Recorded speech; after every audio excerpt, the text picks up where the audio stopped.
यहाँ B point पे तो कनेक्टेड है, लेकिन उसको मैंने ये वायर पे कहीं भी कनेक्ट नहीं किया, मतलब ज्वाइन नहीं किया है। ठीक है, ऐसा ज्वाइन नहीं किया तो उसमें से करंट फ्लो होगा नहीं। तो जैसा समझना समझो। तो यहाँ पे एक पॉइंट, ये दोनों के बीच में मैंने कनेक्शन मेंटेन ही नहीं किया, मतलब या तो समझो वायर ही नहीं लगा है, या फिर समझ सकते कि वायर को सिर्फ ये पॉइंट पे ज्वाइन किया हूँ, यहाँ पे ज्वाइन अभी तक नहीं किया हूँ, तो दोनों के बीच में कनेक्शन नहीं बना, तो करंट तो फ्लो ही नहीं हो सकता, क्योंकि उसको तो फ्लो होने के लिए वायर का कनेक्शन चाहिए। तो समझो यहाँ पे वायर है ही नहीं। अब उसने क्या किया, ये की चालू किया, यहां से करंट निकला आई, ये पॉइंट पे गया, ये पॉइंट पे जाने का स्प्लिट हो गया, यहां से I1 और मान लो यहां से I2। तो यहां से I1 गया, यहां से I2 आया, जैसे I स्प्लिट हुआ था I1 I2 में, वैसे वापस I2 I1 I1 के फ्लो में। तो इस जो सर्किट है ये, इसमें से करंट फ्लो होगा। देखो यहां से यहां के बीच में मैंने वायर ज्वाइन किया ही नहीं है,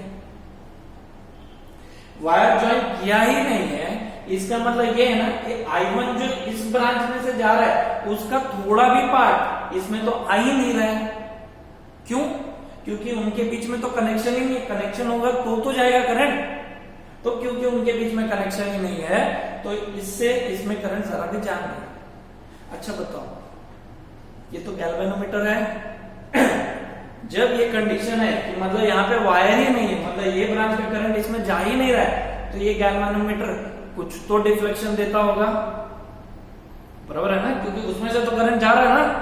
तो मान लो वो इतने का डिफ्लेक्शन दिया, ये इतने का, समझो 5 एम्पियर का डिफ्लेक्शन उसने दिया है। ये 5 एम्पियर का डिफ्लेक्शन दे रहा है, ये क्या बता रहा है, ये बता रहा है कि वो 5 एम्पियर करंट सिर्फ और सिर्फ ये वाले ब्रांच में से जा रहा है, इसमें से जरा भी करंट इसमें नहीं जा रहा है। क्यों? क्योंकि कनेक्शन ही नहीं है। वायर के थ्रू वो कनेक्टेड ही नहीं है। मतलब अगर वो 5 एम्पियर दिखाएगा, मतलब यहां से यहां करंट नहीं जा रहा, और यहां से यहां अगर जाने लगेगा तो दूसरा कोई वैल्यू दिखाएगा, वापस कर। अब उसने क्या किया, एक वायर लिया, गैल्वेनोमीटर नहीं होता, सिर्फ एक ऐसा वायर, उस वायर को एक बार वापस चेकिंग स्टेप, एक बार ये एंड पे कनेक्ट करता है, एक बार ये एंड, दो अपोजिट एंड्स पे कनेक्ट करता है। तो गैल्वेनोमीटर एक बार यहाँ पे और दूसरे बार यहाँ पे डिफ्लेक्शन देता है, मतलब ठीक है गैल्वेनोमीटर वर्क कर रहा है। जब ये वायर नहीं था, उसका मीनिंग क्या था, उसका मीनिंग ये था कि उस ब्रांच से इस ब्रांच में करंट जा ही नहीं रहा, और तब गैल्वेनोमीटर दिखा रहा था समझो 5 एम्पियर का डिफ्लेक्शन, मतलब जब वो 5 एम्पियर का डिफ्लेक्शन दिखा रहा है, तब यहां से यहां करंट जा ही नहीं रहा। अब मैंने ये जो जॉकी है लिया और वापस वो एंड से टच करके स्लाइड करना चालू कर दिया, मतलब यहां टच किया, फिर स्लाइड किए जा रहा हूं, यहां जब टच कर रहा हूं तो अलग ही कुछ उसमें डिफ्लेक्शन दिखा रहा है, लेकिन स्लाइड करते करते करते करते देखो जरा, स्लाइड करते करते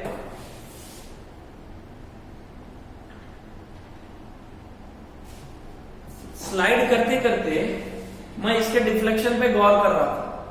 स्लाइड करते करते एक पॉइंट ऐसे पे मैं पहुंचा कि जहां पे वो गैल्वेनोमीटर 5 एम्पियर का डिफ्लेक्शन दिखा रहा था।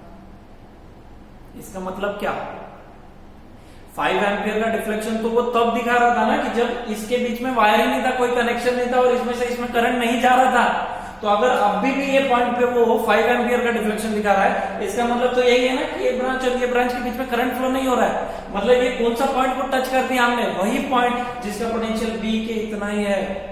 बात समझो, समझा? तो केल्विन ने बताया वो मेथड जिसमें वो सिर्फ एक गैल्वेनोमीटर का यूज करती है, वो भी लेफ्ट गैप में, मतलब यहाँ पे जॉकी के साथ यूज होने वाला गैल्वेनोमीटर बिना यूज किए वो ये गैल्वेनोमीटर का रेजिस्टेंस फाइंड। तो इसके लिए उसने क्या किया, पहले वायर कनेक्ट नहीं किया, वो गैल्वेनोमीटर का रीडिंग नोट कर लिया, मतलब मान लो 5 एम्पियर बता रहा था, वो उस कंडीशन में बता रहा था कि जब इन दोनों के बीच में कोई वायर कनेक्टेड ही नहीं था, मतलब करंट यहां से यहां जा ही नहीं रहा था। अब उसने वायर ज्वाइन किया और यहां से यहां स्लाइड कर रहा, और फिर वो वही 5 एम्पियर डिफ्लेक्शन के पॉइंट को ढूंढ रहा था कि वो पॉइंट कहाँ है, कि कहाँ में ज्वाइन करूं। तो एक पॉइंट ऐसा मिला जहां ज्वाइन करने का वापस वो 5 एम्पियर का डिफ्लेक्शन दिखाने लगा। इसका मतलब वो वही पॉइंट है कि जहां से इसमें अब करंट फ्लो नहीं हो रहा है। और ऐसा कब होगा, जब दोनों पॉइंट्स का पोटेंशियल सेम होगा।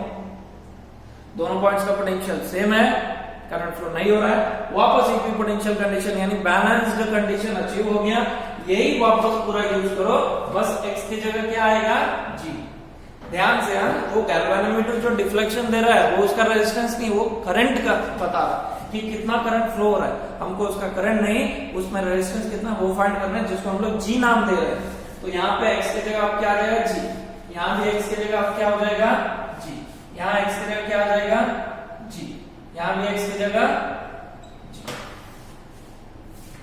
तो कुछ नहीं, यहाँ पे ज्वाइन किया, लेंथ मेजर कर लो, मान लो 70 सेंटीमीटर है, यहाँ पे बचेगा 30 सेंटीमीटर, तो यहाँ पे 70 डिवाइड बाय 30। हाँ अलग ये देखो ऊपर नीचे सेम क्वांटिटीज है सेंटीमीटर सेंटीमीटर में, तो कट हो जाएंगे, उसका टेंशन मत लो। वैसे यहाँ पे G, यहाँ R का वैल्यू हमको पता है, एक क्वेश्चन यूज करके हमको गैल्वेनोमीटर का रेजिस्टेंस मिल जाएगा। बात समझे? ठीक है बॉयज, तो ये केल्विन का मेथड था। तो आज हम लोग ने वापस बहुत ज्यादा कुछ नहीं किया है, एक व्हीटस्टोन्स नेटवर्क किया जिसमें उसका प्रिंसिपल समझा हम लोग ने, वो इक्वेशन कैसा है उसके लिए 2 प्रूफ्स देखा, और उसके बाद हम लोग ने मीटर ब्रिज देखा कि जो कि एक मॉडिफिकेशन है किसका, व्हीटस्टोन्स नेटवर्क का ही, और दूसरा वापस Kelvin's method to determine unknown resistance of a galvanometer. खासियत क्या है ये मेथड की, कुछ नहीं, अगर गैल्वेनोमीटर का ही रेजिस्टेंस फाइंड करना था तो लेफ्ट गैप में गैल्वेनोमीटर और नॉन डिफ्लेक्शन के गैल्वेनोमीटर, 2 गैल्वेनोमीटर्स लगते हैं, लेकिन उसने कहा एक ही गैल्वेनोमीटर का यूज करके भी ये काम हो सकता है। ठीक है, तो वापस take a screenshot of this, notes बना लो।